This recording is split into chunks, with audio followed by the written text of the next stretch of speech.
Good morning friends. I hope आप सब अच्छे होंगे। आपका स्वागत है आपके अपने YouTube channel current affairs for exam में।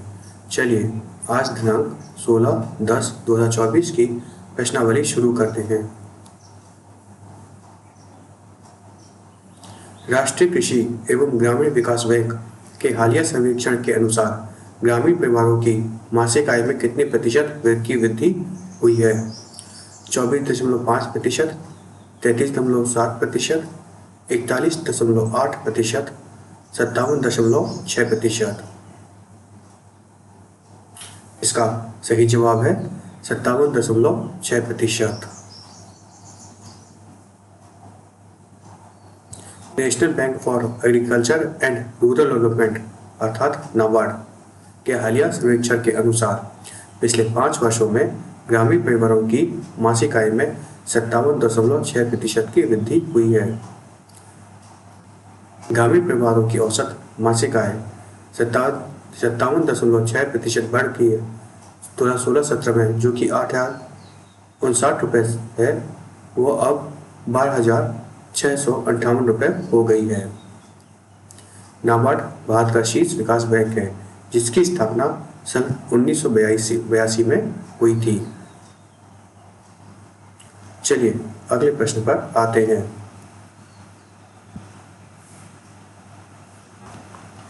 अंतर संसदीय संघ असेंबली निम्नलिखित में से किस देश में आयोजित की जाएगी? Switzerland, Belgium, Poland, Latvia. इसका सही जवाब है स्विट्जरलैंड। 149वीं अंतर संसदीय संघ अर्थात 149 इंटर पार्लियामेंट्री यूनियन विधानसभा स्विट्जरलैंड के जिनेवा में आयोजित की जाएगी। आईपीयू राष्ट्रीय संसदों का एक वैश्विक संगठन है जो राष्ट्र के बीच सहयोग और संवाद को प्रोत्साहित करता है। आईपीयू का मुख्यालय स्विट्जरलैंड के जिनेवा में है। चलिए अगले प्रश्न पर आते हैं। विश्व खाद्य दिवस हर वर्ष कब मनाया जाता है? 13 अक्टूबर, 14 अक्टूबर, 15 अक्टूबर, 16 अक्टूबर। इसका सही जवाब है 16 अक्टूबर। वर्ल्ड फूड डे अर्थात विश्व खाद्य दिवस हर साल 16 अक्टूबर को मनाया जाता है। संयुक्त राष्ट्र खाद्य एवं कृषि संगठन अर्थात United Nations food and agriculture organization ने 1979 में विश्व खाद्य दिवस की स्थापना की थी। विश्व खाद्य दिवस 2024 का थीम है right to food for a better life and a better future. चलिए अगले प्रश्न पर आते हैं। विश्व एनेस्थीसिया दिवस हर वर्ष कब मनाया जाता है? 13 अक्टूबर, 14 अक्टूबर, 15 अक्टूबर, 16 अक्टूबर। इसका सही जवाब है 16 अक्टूबर। विश्व एनेस्थीसिया दिवस हर साल 16 अक्टूबर को मनाया जाता है। विश्व एनेस्थीसिया दिवस 2024 का थीम है वर्कफोर्स वेलबींग।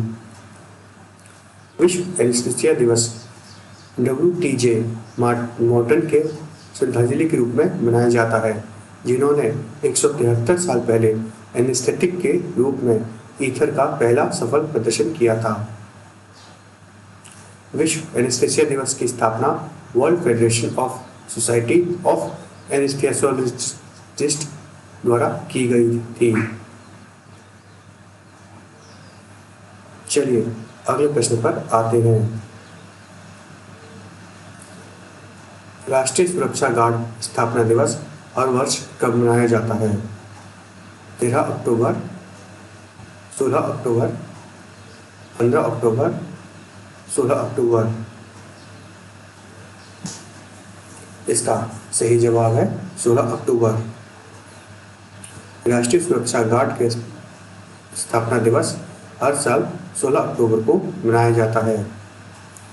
एनएसजी का गठन 1984 में ऑपरेशन ब्लू स्टार के बाद किया गया था। श्रीमती इंदिरा गांधी जी की हत्या और पंजाब में बढ़ते उग्रवाद ने भी एनएसजी के गठन में योगदान दिया था। एनएसजी का गठन आतंकवाद से लड़ने और राज्यों को आंतरिक गड़बड़ियों से बचाने के लिए किया गया था। चलिए अगले प्रश्न पर आते हैं। केंद्रीय पृथ्वी विज्ञान मंत्रालय ने हाल ही में निम्नलिखित में से किस स्थान पर एक्स बैंड रडार स्थापित किए हैं? कोलम, वायनाड, पलक्कड़, मलप्पुरम। इसका सही जवाब है वायनाड। केंद्रीय पृथ्वी विज्ञान मंत्रालय अर्थात union ministry of earth science ने हाल ही में केरल के वायनाड में आई विनाशकारी बाढ़ और भूस्खलन के बाद वहां एक एक्स बैंड रडार स्थापित किया है। इस रडार को क्षेत्र में कणों की गतिविधि के बारे में उच्च रेजोल्यूशन वाली छवियां और डेटा प्रदान करके आपदा की तैयारी और प्रतिक्रिया में मदद करने के लिए डिजाइन किया गया है। रडार रेडियो तरंगों का उपयोग वस्तुओं का पता लगाने और उनकी स्थिति का पता लगाने के लिए करते हैं तथा यह मापते हैं कि तरंगें उनसे किस प्रकार प्रतिवर्तित होती हैं। चलिए अगले प्रश्न पर आते हैं। निम्नलिखित में से कौन सा देश अब रूस प्रतिबंधित प्रौद्योगिकी का दूसरा सबसे बड़ा आपूर्तिकर्ता बन गया है? भारत, चीन, संयुक्त अरब अमीरात, सऊदी अरब। इसका सही जवाब है भारत। भारत अब प्रतिबंधित प्रौद्योगिकी का दूसरा सबसे बड़ा आपूर्तिकर्ता रूस है। माइक्रोचिप्स, सर्किट और मशीन टूल्स जैसी प्रतिबंधित वस्तुओं का भारतीय निर्यात $60 मिलियन से अधिक हो गया है। भारत से केवल चीन आगे है। चलिए अगले प्रश्न पर आते हैं। निम्नलिखित में से किसे हाल ही में भारतीय रेलवे वित्त निगम का सीईओ नियुक्त किया गया है? पीके सिंह, सुनील बर्तवाल, मनोज कुमार दुबे, विजय कुमार। इसका सही जवाब है मनोज कुमार दुबे। मनोज कुमार दुबे को हाल ही में भारतीय रेलवे वित्त निगम का सीईओ नियुक्त किया गया है। भारतीय रेलवे वित्त निगम अर्थात Indian railway finance corporation IRFC। IRFC एक सार्वजनिक क्षेत्र की कंपनी है जो भारतीय रेलवे के लिए धन जुटाती है। IRFC की स्थापना 12 दिसंबर 1986 को हुई थी। IRFC ने रोलिंग स्टॉक के अधिग्रहण और रेलवे बुनियादी ढांचे के विकास के लिए वित्त पोषण करके भारतीय रेलवे के विस्तार में अहम भूमिका निभाई है। चलिए अगले प्रश्न पर आते हैं।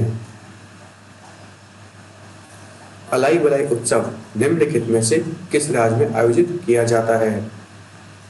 केरल, तेलंगाना, तमिलनाडु, अरुणाचल प्रदेश। इसका सही जवाब है तेलंगाना।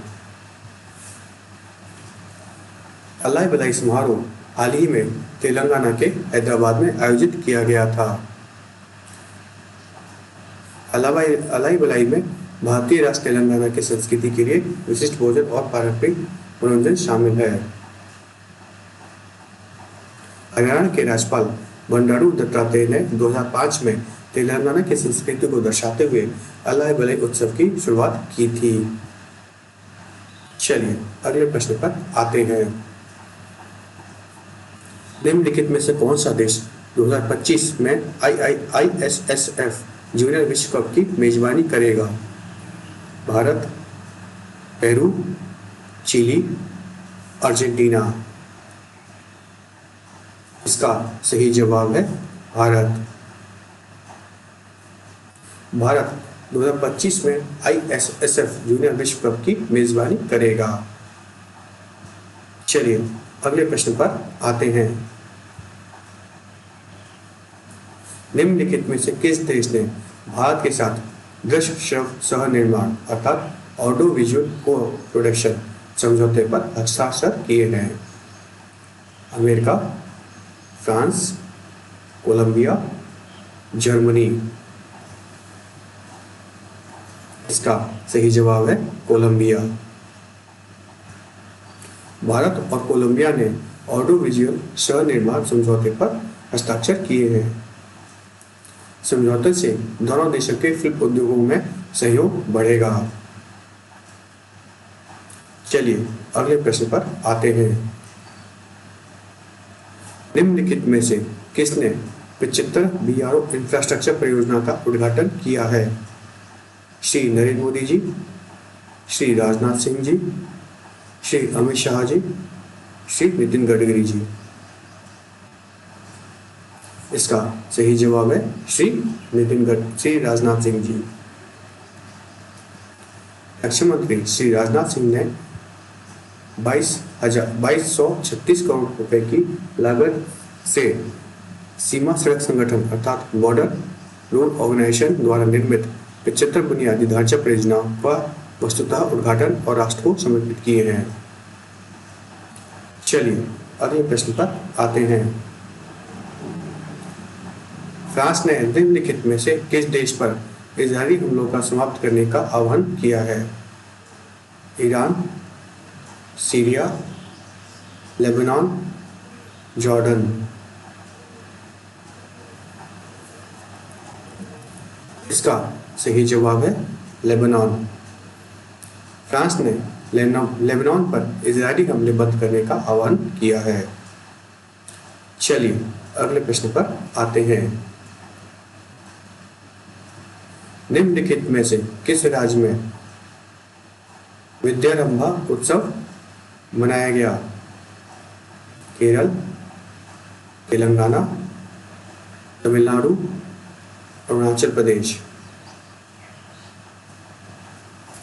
इसका सही जवाब है केरल। केरल में विद्यारंभ उत्सव मनाया गया। विजयदशमी को विद्यारंभ दिवस के रूप में मनाया जाता है जो सीखने की शुरुआत का दिन है। चलिए अगले प्रश्न पर आते हैं। निम्नलिखित में से कौन जाति जनगणना शुरू करने वाला तीसरा राज्य बन गया है? केरल, तमिलनाडु, अरुणाचल प्रदेश, तेलंगाना। इसका सही जवाब है तेलंगाना। आंध्र प्रदेश और बिहार के बाद तेलंगाना जाति जनगणना शुरू करने वाला तीसरा राज्य बन गया है। जातीय सर्वेक्षण का उद्देश्य सभी समुदाय में संसाधनों को निष्पक्ष और समान रूप से वितरित करना है। फ्रेंड्स, आज का सेशन यही समाप्त होता है। आपको हमारा सेशन कैसा लगा कमेंट करके बताइएगा तथा लाइक एवं सब्सक्राइब अवश्य कीजिएगा। धन्यवाद।